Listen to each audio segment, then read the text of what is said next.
after being on a hunger strike for 20 days and not eating, in the heart of downtown Vancouver, outside of BC Hydro's main office.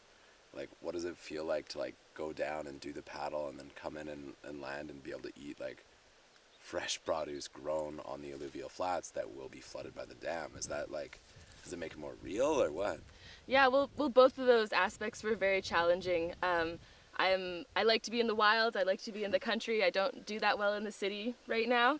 So that was challenging in its own aspect. So just being here and being on a farm and where there's wildlife and there's wild country, that's just really healing in itself. And going 20 days without food, I mean, if you know me, you know how much I love to eat and how much I love food. And yeah, it was really hard to like, you know, have to accept that. Just being like, you know, they really don't care. They don't care what I think. They don't care about this project in this valley and what it can do for the people. They care about pushing through like industrial development and displacing the people and destroying the valley. And so that was really discouraging for a while. And I kind of, you know, I had to cut myself off to physically recuperate and mentally recuperate from that experience. And that was really hard, also just being cut off from it and not being surrounded by the community. But once I kind of got my strength back and got myself back out there a bit, like, I feel more optimistic than ever. Yeah, as much as I've barely been inspired by, like, the protesting and, like, the activism that's been building around this, what's been really inspiring me lately is the community of young farmers down in the valley, because I think it shows it's such a shift. It's no longer about, like, notice, sight, see, and it's no longer talking about we need jobs that are going to last and that are going to be good for communities. It's this example of, like, young people going out in a market that has no other market gardeners, and they're literally getting out there, working with the land and producing food. And those jobs, if it wasn't for Site C, would last in perpetuity. Like, those jobs aren't going anywhere. Like, they have the opportunity to work with that land and grow food. And I think it's this really exciting thing, because farmers everywhere are aging out. And people aren't getting back into farming, and it's being funneled into this industrial agricultural system, which is so damaging to the land. But in the last little bit, there's been this sudden resurgence of young farmers.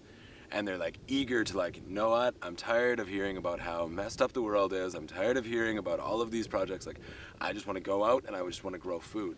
And I just want to feed my communities, and I want to make a living doing that. And it's so exciting, and I'm so honored to know a bunch of young folks who are down in that valley. I mean, there's the market gardeners right on the Boone's land, Bess and Mike, and then there's also Colin Meek and Leslie Jardine and what they're doing with market gardening, and also organic hemp production and organic sunflower seed production. Like, it's incredible, and I think it really suddenly shifts, and we can see the value of the valley, and we can see how jobs can be created without destroying the land, and we can see how our labor can actually do something that's good for our communities. Yeah, well, we met on day one of the BC Hydro strike, and it was you know, it was really hard. I started the strike because I thought it was a tactic that would work for bringing to light the urgency of this project, and I always hoped other people would strike with me. I thought it was a tactic that, you know, would have more force with more people behind it, and it's a really hard thing to ask of people, you know, to put their bodies on the line, and I didn't really feel like I could do that, so I was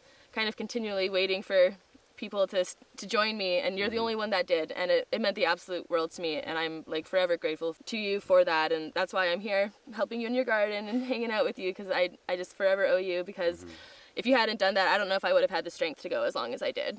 But I mean, on the exact same, like, from my perspective with the whole situation, I mean, I grew up in the Northeast. I grew up here in Fort St. John, and my whole life it's just been like, nobody cares about this region. Like, that's my experience. The natural gas extraction, not even just natural gas, just the industrial development around here, and the fact that it always puts the people that live here second. Yes, there's job creation, but ultimately those jobs are exploitative of the people that live here. And there's already 2 dams on this river, and there's just so much coming out, and there's never anything coming back. And whenever people are hurt, and whenever people do say, you know what, enough is enough, like, Site C, this is just too much, this is too much, nobody seems to care. The rest of the province never seems to give us any kind of attention. And so, yeah, when I was down at BC Hydro, I remember, like, I'd had some word that this woman was going to do this hunger strike, and I was speaking at a rally, and I remember it was just like, I was beat down. I was so frustrated. I knew construction was going on. I knew Rocky Mountain Fort got shut down. I knew that the Boone stood to lose everything. I knew that friends that are trying to establish a future in organic stand to lose everything. They stand to lose their future. And as far as I was concerned, there was no audience.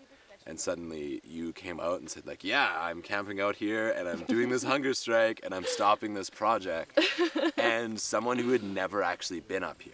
That's the other thing. Like, somebody who'd never been, you weren't from the Peace River region. And I think, like, that was exactly what we needed. We needed somebody for the first time to care about the Northeast who's never spent time here. We needed somebody from down south to really start to heal the divide between northeastern BC and southern BC. I had to do something to support you, and I'm so glad that I was allowed to participate in the camp and support you however I could. But on a bigger note, I think, like, the hunger strike's over, but what that did is absolutely incredible. I mean, it was amazing seeing that camp on the lawn grow from, first of all, being inspired by what the amazing people down at Rocky Mountain Fort were doing. Yeah.